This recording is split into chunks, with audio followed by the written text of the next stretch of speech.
तुम्ही सांगितल्याप्रमाणे आपल्याला राज्यामध्ये बऱ्याचशा भागामध्ये पाऊस आणि तुम्ही सांगितल्याप्रमाणेच आपल्याला बऱ्याचशा भागामध्ये उघडीप सुद्धा म्हणजे तुम्ही सांगितलं होतं, की 3 तारखेला पाऊस कमी राहणार. मात्र काही हं, जिल्ह्यांना पाऊस राहणार फक्त. हं, हं. तर तुम्ही सांगितल्याप्रमाणेच आपल्याला वातावरणामध्ये सुद्धा बदल पाहायला मिळत आहे. तर काय राहणार सर आजपासून पुढील कंडिशन? नक्कीच. आजच्या दिवस फक्त जे काही मराठवाडा आहे, विदर्भ आहे, हो, त्याचबरोबर पश्चिम महाराष्ट्र जे आहे, ती कंडिशन जी आहे त्या दिलेल्या माहितीनुसार ती सक्रिय असेल बरोबर. आणि मालेगाव क्षेत्रामध्ये आताच्या टायमिंगला जर पाहिलं आपण पश्चिम भागामध्ये वातावरण सक्रिय आहे. धुळ्याच्या देखील पश्चिम भागामध्ये वातावरण सक्रिय आहे. हो, तर सांगली, सोलापूर जे काही लातूर दक्षिण भाग असेल, पश्चिम भाग असेल, नांदेड पट्ट्यामध्ये वातावरण सक्रिय झाले. बरोबर. बुलढाण्यातही अनेक ठिकाणी सक्रिय आहे. हो, आणि विशेषतः जो काही वातावरणाचा प्रभाव आहे, तो अजूनही म्हणावा असा तेवढ्या पद्धतीचा नाहीये.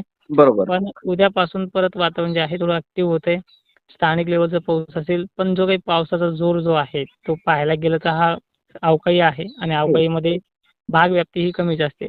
बरोबर. पण थोडीफार व्याप्ती जी आहे ती 5, 6, 7 ला चांगली वाढण्याचा अंदाज आहे. हं, हं, हं. हं. त्यामध्ये मराठवाड्याचा समावेश जास्त आहे. म्हणजे हो, परवापासून शुक्रवार, शनिवार व्याप्ती वाढणार आहे. आणि मान्सूनची स्थिती जर आपण पाहिली तरी केरळ व्यापण्याची शक्यता आज मॉडेलनुसार सांगितली जाते.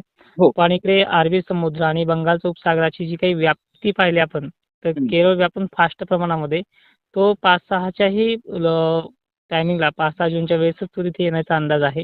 हो, आणि तळ कोकण 7 त्यानंतर मुंबईसह तळ कोकणामध्ये मुक्काम धरून जर त्यांनी 4-5 दिवस जरी आपला मुक्काम ठेवला, तरी तो 15 तारखेच्या अगोदरच महाराष्ट्रात येण्याचे चान्सेस आहेत. बरोबर. आणि त्यामुळेच तुम्हाला मागच्या वेळेस सांगितले, की पेरणी 15 ते 16 तारखेच्या अगोदर ही चुकीची ठरेल. हो, हो. बरोबर आहे सर. हं, हं. मात्र सर काही जणांच्या माध्यमातून तर असं सांगण्यात येत आहे, की आपल्याला जूनमध्ये खंड पाहायला मिळणार आहे आणि काही जणांच्या माध्यमातून असं सांगण्यात येत आहे, की खंड पाहायला मिळेल. तर शेतकऱ्यांनी काय करायला पाहिजे?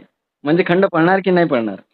जूनमध्ये खंड पाहायला मिळणार आहे. जूनमध्ये खंड पडणार आहे. मग आता पाऊस तरी कुठे सुरू झालाय? याला खंडच म्हणता येत ना. बरोबर. जसा खंडामध्ये मोजक्या ठिकाणी पाऊस पडत असतो, तसाच हा पाऊस सध्या आहे. हं. खंड म्हणून म्हणता येत नाही याला, कारण की अजून स्टार्टअपच झालं नाहीये. बरोबर. जी सुरुवातच नाही त्याच्यात खंडाचा विषयच येत नाही. हो, ज्यावेळेस सुरुवात होईल, त्यानंतर पाऊस 4-8 दिवस बसेल, त्यानंतर खंड. हो, आता निम्मा जून ह्या ह्याच्यामध्ये पावसाच्या प्रतीक्षेमध्ये जातोय. म्हणजे जवळपास 10 ते 12 पर्यंत मान्सून महाराष्ट्राची बाजू घ्यायला सुरुवात करेल. हो. म्हणजे जवळपास महाराष्ट्राच्या मराठवाडा असेल, विदर्भ असेल तिथे येण्याचं आगमन करेल. 15-16 जूनपर्यंत मान्सून महाराष्ट्राचे भाग व्यापेल, जवळपास उर्वरित सर्व भाग व्यापेल. आणि सगळ्यात महत्त्वाचं याच्यापेक्षाही तो बरसणं चालू केला, की त्यानंतर आपलं जे काही क्षमता आहे 3 फूट, 2.5 फूट अशी वर गेली, की पेरायला काही बरोबर. हरकत नाही याच्यामध्ये. हं. हो. मात्र सर मान्सून पूर्वचा हे जोरदार पाऊस कधी पडणार? म्हणजे संपूर्ण महाराष्ट्रामध्ये जोरदार पाऊस कधी पडणार? हे शेतकऱ्यांच्या माध्यमातून आपल्याला प्रश्न विचारण्यात येत आहे. नक्कीच. महाराष्ट्राच्या मराठवाडा विभागामध्ये आणि दक्षिण विभागामध्ये सध्या हे 3-4 दिवस चांगले पोषक आहेत. हो, विदर्भाच्या बाबतीत बघायला गेलं तर 6 आणि 7 तारीख बरी आहे. आणि ह्या 2-4 दिवसामध्ये अशाच प्रकारचे ढग जमा होऊन पडणारी कंडिशन आहे. हो. याचा फिक्स जिल्हा नसतो, याचा फिक्स टायमिंग नसतो, याचं कधी संध्याकाळी अचानक हे बनू शकतं. अशा पद्धतीचं हे वातावरण आहे. बरोबर. मात्र सर 7 ते 14 काय या हं. कालावधीत पाऊस कसा राहणार? 7 ते 14 या कालावधीमध्ये 7 तारखेपर्यंत हेच वातावरण असणार आहे अवकाळीचं. हो, ज्याची व्याप्ती थोडीफार उद्यापासून वाढायला सुरुवात होते. दक्षिण महाराष्ट्रापासून सुरुवात करेल. पुढे जाऊन तो 7 पर्यंत वाढेल. परत तो 2-3 दिवस कमी होईल आणि हे स्थानिक लेव्हलचं असणार आहे. पण या काळामध्ये 7 पासून पुढे मोसमी वारे जे आपण दक्षिण उत्तर म्हणतो, हे व्हायला सुरुवात होतील आणि बरोबर, याच टायमिंगला इकडे महाराष्ट्राच्या दिशेने प्रगती करायला मान्सून देखील सज्ज असेल. बरोबर. मात्र हं, सर यापूर्वी बऱ्याचशा सोशल मीडियाच्या माध्यमातून सांगण्यात आलं होतं, की मान्सून केरळमध्ये दाखल झाला आणि हं. त्यानंतर मान्सूनला अडथळा आला. तर आता ज्यावेळेस महाराष्ट्रात येणार, तर त्यावेळेस मग पुन्हा एकदा अडथळा येण्याची शक्यता आहे का मान्सूनला?